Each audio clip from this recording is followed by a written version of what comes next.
ni araramtu dirqama keessan araramtan jaallattanii osoo hin ta'in dirqama keessan araramtan isin waan maal taataniif hin araramne isin ilmaan abbaa gadaa lamaan hin araram waliigaltee dadhabanii sanyirraa abaarsa qabnaa nuti sababa keessaniin bara baraan kadhumnuuf sanyirraa abaarsa qabnaa nuti timaatima walii darbattan seetanii ilmi namaa akka baala mukaatti kan harca'u timaatimaa miti bar ilma namaati yookiin dammoo zayituun amuuzii seetanii ka isin dhiiga qeerrootiin taphattaniif maal jechuu fixachuu dadhabne maal jechuu maalirra walii galuu dadhabdan abbaan gadaas isiniin araarsu mootummaan addunyaa isiniin araarsu eenyu isin araarsare ahaa deemuu qabdan isin akka uummata Tigraay sanii dhumuu qabna dirqama akka Suuriyaa ta'uu qabna dirqama insaalfattanii ufii keessanitti insaalfattanii tokko immoo jira Affaariin dhufe wobo araaramuu dide maali araaramuu dide nurraa dhiisaa nuti hin beenu bakka jirtu dhugaan hin beenu rabbitu beeka nuti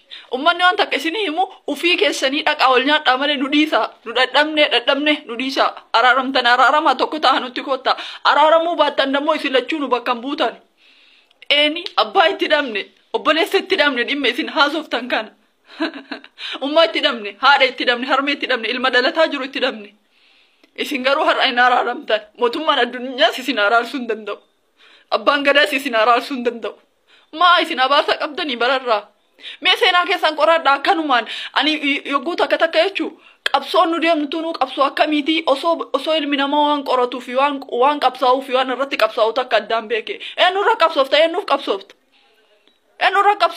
qabsoofta addunyaa seera ittiin bulmaataa qabdi wanni isin beekuu qabdan jechuu seera ittiin bulmaataatiin ala afcaracarte yookiin dammoo akka duraan shugguxiin dhuftee miti wanni silxaana qabatanii no sandiisi osoma akka jettanuutu wooboon cabsee biyya kan seenu taateeti silxaana hin qabatu maaliif hin qabanne seera jira seera addunyaan ittiin wal bulchitu jira ani waan jedheef osoo hin ta'in seera ittiin bulmaata qabdi eenyuuf kennamaa carraan kun isin martinuu yaaduu qabdan luka ol jalaa dhahuun duratti jechuudha. Alaa galanii walitti galan ambateen nu saalfachiisnaa bara baraan nu boochisnaa dadhabne nuti ummanni dadhabne boohuu dadhabne ganama maaltu uumame galgala maaltu yookaan nu fixa abboo addunyaa tanarraa haa galluuti wanni isin nurratti taphattaniif hin jirtanii maal isin kaayyoon keessan yoo dantaa uummata Oromoo taate dantaan uummata Oromoo tokkummaa keessan dantaa teenaaf yoo qabsooftan kinoo tokko ta'a nutti koottaa nutti kolfisiisan kaafaa waabaa OPP TPLF maaliidha kun maaliidha tokko ta'uu hin dandeettanii isin maal dhaabni Oromoon kaafaan Oromoof qabsa abaan Oromoof qabsa PP'n Oromoof qabsa maaliidha isin abaarsa qabdu sanyirraa maal taatan meetu nuti dhaabni Oromoo tokkichi kan nu filannoo jenne dhaabni Oromoo tokkichi ka isin waliigaltan nu filannu kami yogguu namni waa wahii isinii kennu addaan faca'uun isin abaarsa qabdanii sanyirraa moo maal jechuudha isin dantaa uummata Oromootiif yookaan qabsooftan taane maaliif tokko hin taane maafaan takka ta'uu dadhabdan isin maal tolii isin galcha hayyee seerri addunyaa isin waliin galchu ofii waliin galtan nu jidduutti nu fixxan dhumne nuti ummanni ganama ni boonna galgala ni boonna baanuun galluun baanu dees yoo amma wallahi billahi amma shugguxii matatti na tokkaasi addaan na firfirsi namni jecha kiyya kanarraa dantaa qabdan na dandeettan kootaati addunyaa tanarraa na galchaa kijibaaf deemtan isin martinu kabaje isin yaammamtanii miti akka nama tokko kabajaan dhaqxan wanni isin hin fixanneef maaliidha mootummaan biyyattis taanaan dantaa ummanni sun barbaadu waan sabaaf eega qabsaa'e wanti ummanni sun barbaadu maaliidha gaafii deebisuu qaba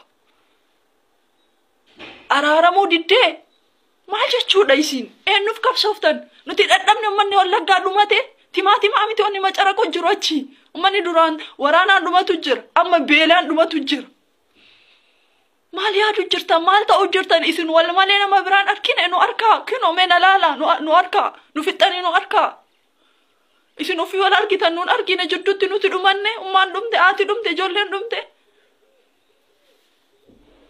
ummanni Oromoo angaraana nyaata seenaa mootummaan kun isin irra gatee deemtu teennee wal arguuf jiranna Oromoo teennee wal arguuf jiranna jaarraa tokkoo fi walakkaa diinni isin gabroonfataa bahe isiyyuu ni dandeettan keessan garuu waggaa shan tursiisuu dadhabdan waan diinni isiniin jedhe ol baaftanii nurratti harkisiisuu jirtan salphadhaa gizee takka balleessuu obsaa fi namni tokkollee balleessarraa bilisa kan ta'e hin jiru.